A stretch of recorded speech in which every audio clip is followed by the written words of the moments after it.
आज प्रधानमंत्री नरेंद्र मोदी और प्रेसिडेंट पुतिन के बीच जो मुलाकात हुई है उस पर पूरी दुनिया की निगाहें हैं। जब प्रेसिडेंट पुतिन ने दिल्ली में लैंड किया तो उनका स्वागत मोदी ने गर्मजोशी के साथ किया, ऐसा स्वागत जो किसी दोस्त के लिए होता है।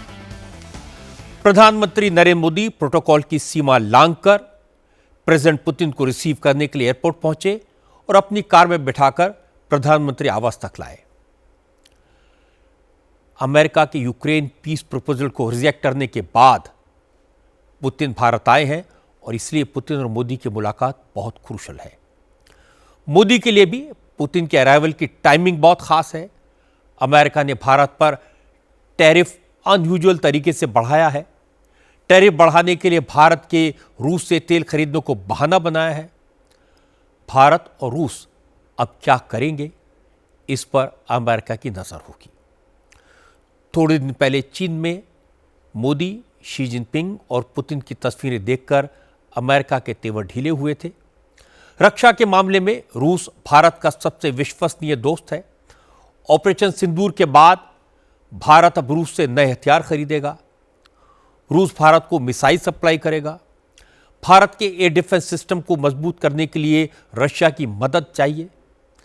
भारत और रूस के बीच जो डिफेंस डील होगी उसको लेकर सबसे ज्यादा बेचैनी पाकिस्तान और चीन को होगी। कहने को तो ये रूस और भारत की सालाना समिट है, लेकिन पूरी दुनिया में इस मीटिंग की चर्चा है। मैं आपको प्रेसिडेंट पुतिन के विजिट की डिटेल्स बताऊं, प्रधानमंत्री मोदी और पुतिन की दोस्ती के किस्से सुनाऊं, इससे पहले आपको दिखाता हूं वो तस्वीरें जब प्रेसिडेंट पुतिन दिल्ली पहुंचे। रूस के राष्ट्रपति पुतिन आज शाम को करीब 7 बजे भारत पहुंचे।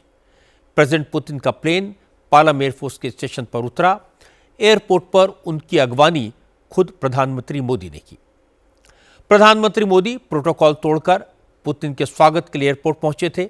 एयरपोर्ट से प्रेसिडेंट पुतिन और प्रधानमंत्री मोदी एक ही गाड़ी में बैठकर प्रधानमंत्री आवास 7 लोक कल्याण मार्ग के लिए रवाना हुए, जहां इस वक्त प्रधानमंत्री मोदी और प्रेसिडेंट पुतिन के बीच इनफॉर्मल प्राइवेट 1-to-1 मीटिंग चल रही है। इस मुलाकात में दोनों नेता आपसी महत्व के तमाम मुद्दों पर डायरेक्ट बात कर रहे हैं। पुतिन के सम्मान में प्रधानमंत्री मोदी ने डिनर होस्ट किया है। यह एक प्राइवेट डिनर है। प्रेसिडेंट पुतिन का यह भारत दौरा दोनों देशों के लिए काफी अहम है और बड़ी बात यह कि प्रेसिडेंट पुतिन एक बड़े डेलीगेशन के साथ भारत आए हैं। उनके डेलीगेशन में first deputy prime minister Denis Manturov, रक्षा मंत्री आंद्रे वेलुसोव के अलावा 5 और मंत्री, रशियन सेंट्रल बैंक के गवर्नर, रशियन सरकार के बड़े अधिकारी शामिल हैं। इसके अलावा रूस के 75 बड़े कारोबारी भी भारत पहुंच चुके हैं। भारत रवाना होने से पहले ही पुतिन ने इस दौरे का एजेंडा क्लियर कर दिया था।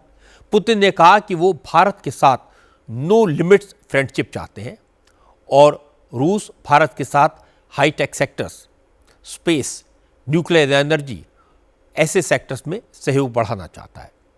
इसके अलावा वो भारत के साथ मिलकर कमर्शियल एयरलाइनर्स यानी सिविलियन एयरक्राफ्ट भी बनाना चाहते हैं और उनका इरादा शिप बिल्डिंग में भारत के साथ पार्टनरशिप का है। रूस के इस दौरे के दौरान रूसी न्यूक्लियर एनर्जी कंपनी रोसटोम भारत में और रिएक्टर लगाने का समझौता करेगी। इसके अलावा दोनों देशों के बीच S-400 एयर डिफेंस सिस्टम की खरीद और ब्रह्मोस मिसाइल की नेक्स्ट जनरेशन को डेवलप करने पर समझौता हो सकता है। पुतिन के भारत पहुंचने से पहले रूस के डिफेंस मिनिस्टर आंद्रे वेलुसोव और रक्षा मंत्री राजनाथ सिंह के बीच डिफेंस पार्टनरशिप बढ़ाने पर लंबी बात हुई। भारतीय मूल के रूसी एमएलए अभय सिंह ने कहा कि रूस ने भारत को अपने नए फाइटर प्लेन सुखोई 57 के जॉइंट प्रोडक्शन का ऑफर भी दिया है। भारत और रूस का जो रिलेशन है ये एक आज का रिलेशन नहीं है। इतने वर्षों में ये एक ट्रेडिशन हो चुका है। ये एक कई जनरेशन का ट्रेडिशन हो गया है। तो उस संबंधों को आगे बढ़ाना है। इसमें ही दोनों देशों का फायदा है, नागरिकों का फायदा है। इतने सारे पॉइंट हैं जिस पे काम किया जा सकता है दोनों देश के लिए। जैसे एनर्जी सेक्टर पे हुआ, लेबर सेक्टर पे हुआ, हेल्थ सेक्टर पे हुआ, और जो जो वार सेक्टर होता है, इस पे भी, जो हथियार सेक्टर पे भी काम किया जा सकता है। देखिए, ब्रह्मोस बहुत ही अच्छा ऑर्गेनाइजेशन बन के आया है, जिसकी निर्माण तो हिंदुस्तान में की जा रही है, लेकिन अब हिंदुस्तान से उसका एक्सपोर्ट दूसरे देशों में भी किया जा रहा है। आप AK-47 की भी ले लीजिए, कलाशनिकव की जो कंपनी जो यूपी में लगी है उसकी भी ले लीजिए, ये एक दूसरा स्टेप है। ऐसे बड़े बड़े कंपनी नए ऑफर आ रहे हैं। Su-57 का ले लीजिए, हमारे जो प्लेन्स, जो पैसेंजर प्लेन है उसकी बात कर लीजिए, या फिर नए सेक्टर में भी जो लेबर सेक्टर है इंडिया से जो जा रहे हैं, इन सब सेक्टर में हिंदुस्तान का बहुत फायदा है। रशिया तो ऑफर किया ही है Su-57 के लिए, जिसमें कुछ रशियन तो मेन होंगे ही, कुछ इंडियन पार्ट भी उसमें लगाए जाएंगे। इसके बाद फिर आप मैन्युफैक्चरिंग ट्रांसफर ऑफ टेक्नोलॉजी की भी बात हो रही है, इससे फायदा तो होगा ही। भारत और रूस की दोस्ती का एग्जाम्पल पूरी दुनिया में लिया जाता है। पुरानी दोस्ती है और दोनों देशों के बीच इस वक्त करीब $70 बिलियन का ट्रेड हो रहा है। हालांकि इसमें से ज़्यादातर एक्सपोर्ट रूस करता है। भारत रूस से वेपन्स, ऑयल और गैस और हाईटेक प्रोडक्ट्स इंपोर्ट करता है। इसीलिए पुतिन के इस विजिट के दौरान भारत की कोशिश रूस के साथ अपना ट्रेड डेफिसिट कम करने की होगी। क्योंकि यूक्रेन वॉर की वजह से रूस के पास स्किल्ड वर्कफोर्स की काफ़ी कमी हो गई है। भारत रूस की इस कमी को पूरी करने की कोशिश कर सकता है। इसके अलावा भारत रूस को दवाओं, ऑटोमोबाइल्स, एग्रीकल्चर प्रोडक्ट्स और सी फूड प्रोडक्ट्स के एक्सपोर्ट पर जोर दे रहा है। पुतिन के इस दौरे के दौरान दोनों देशों में हेल्थ, शिपिंग, फर्टिलाइजर और कनेक्टिविटी को लेकर कई समझौते हो सकते हैं। The focus is a lot on the economic cooperation aspect. We expect that Indian exports to Russia will be given due attention, especially in areas that we have not explored before. Agricultural products, marine products, engineering goods, IT. There's talk of a urea plant being set up in Russia, collaboration on rare earths, technology transfer for our space program, civil nuclear energy cooperation. So this gamut of economic cooperation is very wide, and I think it's very encouraging that we are looking at our relations with Russia beyond the normal areas of energy and defense. I mean, there is talk of the fact that we will orders for the remaining 2 S-400 systems that are to be supplied. The 2 systems, of course, will be supplied, but there is talk of orders for 4 more systems or 5 more systems. There's also talk of an S-500 collaboration. There is talk of Russia placing the Sukhoi the Su-57 at our disposal, which is a 5th generation aircraft, which is something that I think will upgrade our Air Force capabilities significantly. There are many other areas that are being talked about. Russia और भारत की strong relationship का एक important element प्रधानमंत्री मोदी और president Putin के personal connect का भी है। दोनों नेताओं के रिश्ते करीब 25 साल पुराने हैं। पुतिन सन 2000 में रूस के राष्ट्रपति बने थे। मोदी ने 1 साल बाद 2001 में गुजरात की कमान संभाली थी। गुजरात का मुख्यमंत्री बनने के 1 महीने बाद ही मोदी उस वक्त के प्राइम मिनिस्टर अटल बिहारी वाजपेयी के साथ रूस के दौरे पर गए थे, जहां पहली बार उनकी पुतिन से मुलाकात हुई थी। वाजपेयी के उसी दौरे के साथ रूस और भारत के नेताओं के बीच एनुअल समिट की शुरुआत भी हुई थी। प्रधानमंत्री बनने के बाद मोदी की पुतिन से लगभग हर साल मुलाकात होती रही है। आज दोनों नेताओं के बीच 17वीं मीटिंग हो रही है। इस दौरान दोनों नेताओं के रिश्ते फॉर्मल से इनफॉर्मल और दोस्ती की तरह के हो गए। दोनों की पर्सनल केमिस्ट्री काफ़ी अच्छी है।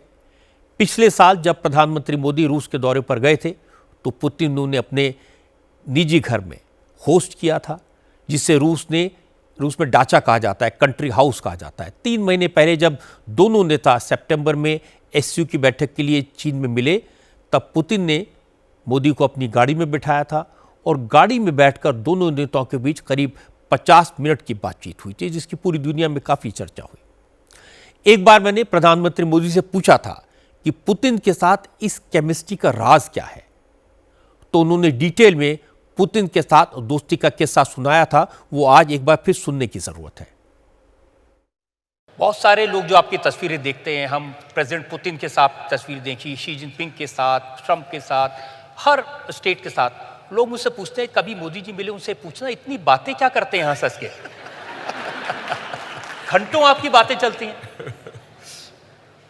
एक घटना मैं सुनाता हूं। यहां पार्लियामेंट चल रही थी। एक हमारी रशिया के साथ बायलैटरल कॉन्फ्रेंस होती है रेगुलरली। एक वर्ष यहाँ होती है, एक वर्ष वहाँ होती है। तो कभी वो यहाँ आते, कभी हम वहाँ जाते। तो पार्लियामेंट में था मैं, और पार्लियामेंट से मुझे मॉस्को जाना था, तो सीधा ही पार्लियामेंट से निकल गया। हवाई जहाज़ में जी थोड़ा खा लिया। हवाई जहाज़ में मेरा मीटिंग रहती है, ब्रीफिंग चल रहा था पूरा। और मॉस्को जब पहुँचे तब -11 टेम्परेचर था। अब हम लोग तो यहाँ उतनी ठंड तो अनुभव नहीं करते हैं, लेकिन वहाँ उतर करके हमको होटल जाना था। तो हमारे एम्बेसडर आए, उन्होंने कहा साहब कार्यक्रम में बदल हुआ है। मैंने कहा क्या हुआ भाई? बोले पुतिन साहब इंतज़ार कर रहे हैं उनके यहाँ डिनर के लिए। मैंने कहा भाई रात को 9 बज गए, मैं 9 घंटे ट्रैवलिंग करके आया हूँ, अभी कहाँ ले जा रहे हो? तो नहीं, बोले साहब उनका बड़ा आग्रह है, जाना पड़ेगा। मैंने कहा कम से कम मुझे होटल पे ले जाइए, मैं फ्रेश हो जाऊँ, शावर ले लो, फिर चलते हैं। मैंने कहा लेकिन कितना समय लगेगा, कितना टाइम लेंगे वो? बोले साहब ज़्यादा से ज़्यादा 50 मिनट, मैक्सिमम 50 मिनट। और बोले कोई नहीं होगा, आप होंगे, राष्ट्रपति पुतिन होंगे और इंटरप्रेटर होगा। अब खैर मना तो कर नहीं सकते थे। आधी अधूरी इच्छा को लेकर नहा धो करके भागे हम, कपड़े बदल करके। हम दोनों बैठे, बातें शुरू हुई साहब, और आप हैरान हो जाएंगे, जो 50 मिनट का कार्यक्रम तय हुआ था, मैं करीब सुबह 3:45 बजे होटल वापस आया। कमाल का अनुभव था प्रधानमंत्री मोदी का, और आज इस अनुभव को समझने की ज़रूरत है। इस समय जो डिनर चल रहा है उसके बारे में जानकारी के लिए देवेंद्र पाराशर के पास चलते हैं। विजय लक्ष्मी भी हमारे साथ में है। देवेंद्र, पहले मैं आपसे पूछना चाहता हूं, जो इस समय डिनर चल रहा है प्रधानमंत्री मोदी का, उसकी अहमियत क्या है? क्या खबरें वहां से आपके पास आ रही हैं? और पावर कॉरिडोर से जो हमने टटोलने की कोशिश की, तक हालांकि प्राइवेट डिनर बहुत ज़्यादा कॉन्फिडेंशियल रहता है, लेकिन जो इंडिकेशन दिया गया उसमें ये कि वैसे इशूज़ जो कि बहुत ज़्यादा सेंसिटिव हैं, उसके लिए ऐसे प्राइवेट डिनर के दरमियान जो बातचीत होती है वो बहुत महत्वपूर्ण होती है। उस कंडीशन में रूस यूक्रेन वॉर या फिर पेट्रोलियम को लेके जो अल्टरनेटिव मेथड किया जा रहा है पेमेंट का, इन सारे इशूज़ पे ऑफ रिकॉर्ड बातचीत के लिहाज से ये बहुत आइडियल माना जा रहा है कि यहाँ पे पीएम मोदी और पुतिन निश्चित तौर पे दोनों बातचीत करेंगे। और इसमें एक दुनिया के लिए भी मैसेज होता है, क्योंकि इसमें कोई नोट्स नहीं बनाना है, रिकॉर्ड पे नहीं जाना है, तो बहुत अनौपचारिक तरीके से खुल के बातचीत होती है। तो जो भी इशूज़ हैं उनको ह्यूमैनिटाइज करने के लिए ये बहुत अच्छा मौका माना जाता है। और उस लिहाज से जैसा कि रजत जी आपके साथ इंटरव्यू में पीएम मोदी ने खुद बताया कि बैठक कितनी लंबी उनकी चल जाती है, अनौपचारिक बैठक, तो इस बैठक के बारे में भी अंदाज़ा लगाना मुश्किल होगा कि कितनी लंबी चलेगी। और सोर्सेज से हमें जानकारी मिली कि वेज और नॉन वेज दोनों तरीके का खाना पुतिन के लिए अरेंज किया गया है। और क्योंकि रूसी राष्ट्रपति पुतिन बहुत लाइट फूड पसंद करते हैं, तो उन सारी चीज़ों का ध्यान रखा गया और इंडियन कुजीन और रशियन कुजीन दोनों का इंतजाम किया गया। लेकिन ज़्यादा महत्वपूर्ण यह है कि जो सेंसिटिव इशूज़ हैं उस पर इन दोनों नेताओं के बीच जो बातचीत होती है वो कैसी सहमति बनती है। इससे पहले क्रेमलिन का हम लोग स्टेटमेंट देख चुके हैं, जहाँ पे ये कहा गया था कि भारत और रूस के रिश्ते को भारत जिस ऊंचाई पे लेके जाना चाहता है, हम उस ऊंचाई पर ले जाने को तैयार हैं। और उस कंडीशन में, उस बैकग्राउंड में अगर ये बैठक हो रही है तो वाकई निश्चित तौर पर पूरी दुनिया की नज़रें इस पर टिकी हुई हैं। और अजय जी, दिलचस्प ये है कि यूएस के साथ जो ट्रेड डील को लेकर अभी हम लोगों का एक तरह से नेगोशिएशन चल ही रहा है, तो अगले सप्ताह ही यूएस की ट्रेड डील वाली टीम इंडिया आ रही है। तो ये बड़ा दिलचस्प है कि भारत अपनी विदेश नीति के मोर्चे पे किस प्रकार से अलग अलग देशों के साथ अपने हितों के अनुरूप इक्वेशन रख रहा है। बिल्कुल ठीक आप कह रहे हैं। एक तो दोनों की जो पर्सनल इक्वेशन है, कल फॉर्मल मीटिंग से पहले ये प्राइवेट डिनर है और ये कितना लंबा चल जाए कोई नहीं कह सकता, और क्या बात होगी जाहिर है तो कोई भी नहीं बता सकता। बहुत बहुत शुक्रिया आपका देवेंद्र पाराशर। विजय लक्ष्मी, आपसे जानना चाहता हूं कल क्या होने वाला है? कल प्रधानमंत्री मोदी प्रेसिडेंट पुतिन की मीटिंग होगी, डील्स होंगी, डिस्कस होंगे, तो उसके बारे में कुछ जानकारी आपको मिली? देखिए रजत जी, ये जो पूरा एनुअल समिट है इसका मेजर फोकस जो है वो इकोनॉमिक टाइज रहेंगे। तो काफ़ी सारी जो अनाउंसमेंट्स हैं वो हमको इकोनॉमिक जो जोन है उसी में देखने को मिलेंगी। लेबर मोबिलिटी पैक्ट जो है वो इंडिया और रशिया के बीच साइन हो सकता है। जो पीपल टू पीपल कनेक्ट कई बार हम एक मिसिंग फैक्टर के तौर पर देखते हैं। अगर लेबर मोबिलिटी पैक्ट साइन होता है तो उससे वो पीपल टू पीपल कनेक्ट, क्योंकि skilled labour, blue collar skilled labour को रूस में जाने के लिए विभिन्न सेक्टर्स में जो है इसके जरिए एक रास्ता वहां पर खुलेगा। इसके अलावा रेलॉस, रेसिप्रोकेटरी लॉजिस्टिकल एक्सचेंज जो है उसके लिए जो है एक दोनों देश जो है रेलॉस के लिए भी इसमें कुछ अग्रीमेंट जो है वो कल साइन हो सकता है। इसके अलावा फर्टिलाइजर्स, क्योंकि रशिया से फर्टिलाइजर्स भारत को बहुत मिलते हैं, उस क्षेत्र में कुछ हो सकता है। शिप बिल्डिंग को लेकर के, कोलैबोरेशन को लेकर के नए अनाउंसमेंट हो सकते हैं। इसके अलावा जो हमें सूत्र बता रहे हैं, न्यूक्लियर सिविल एनर्जी कोरनकोलम में रूस के सपोर्ट से हमारी वहां पर न्यूक्लियर जो सिविल एनर्जी है उसकी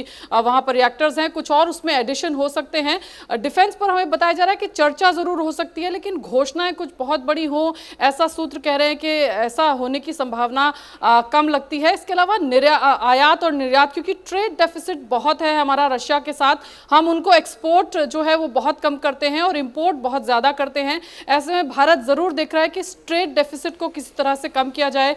कोशिश ज़रूर रहेगी कि एग्रीकल्चर, हेल्थ सेक्टर में खासतौर से फार्मास्यूटिकल्स यानी इंडियन दवाइयों की जो है एक्सेस जो है उनको मिले रूस के मार्केट में, इसको लेकर के। इसके अलावा एग्रीकल्चर और फार्मास्यूटिकल्स ये तमाम एरियाज हैं। इसके अलावा टूरिज्म सेक्टर की बात करें तो रुपे और मीर जो कार्ड है जो रशिया का है, वो कैसे दोनों देशों में एक इंटीग्रेटेड तरीके से डिजिटाइजेशन के इस मोड को और प्रमोट किया जाए, उसको लेकर के कुछ समझौता जो है वो होने की संभावना है। मोटा मोटी इकोनॉमिक टाइज, ट्रेड को लेकर के, ट्रेड डेफिसिट को कैसे कम किया जाए, इसी को लेकर के चर्चा होने की संभावना और कुछ घोषणाओं की संभावना कल की जा रही है। आप बिल्कुल ठीक कह रहे हैं, इसीलिए कई सारे कैबिनेट मिनिस्टर्स आए हैं, डेलीगेशन बहुत बड़ा है, वहां के कारोबारी साथ में आए हैं। बहुत बहुत शुक्रिया आपका विजय लक्ष्मी इस अपडेट के लिए।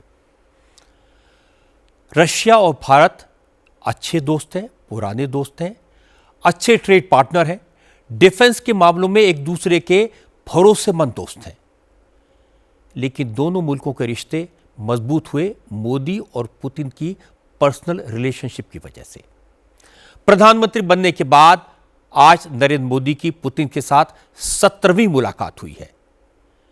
जब नरेंद्र मोदी पुतिन को रिसीव करने एयरपोर्ट पहुंचे तो रशियन डिप्लोमेट्स आश्चर्यचकित थे, क्योंकि उन्हें एडवांस में नहीं बताया गया था कि प्राइम मिनिस्टर मोदी पुतिन को रिसीव करने एयरपोर्ट आएंगे। मोदी और पुतिन की अक्सर फोन पर बात होती है।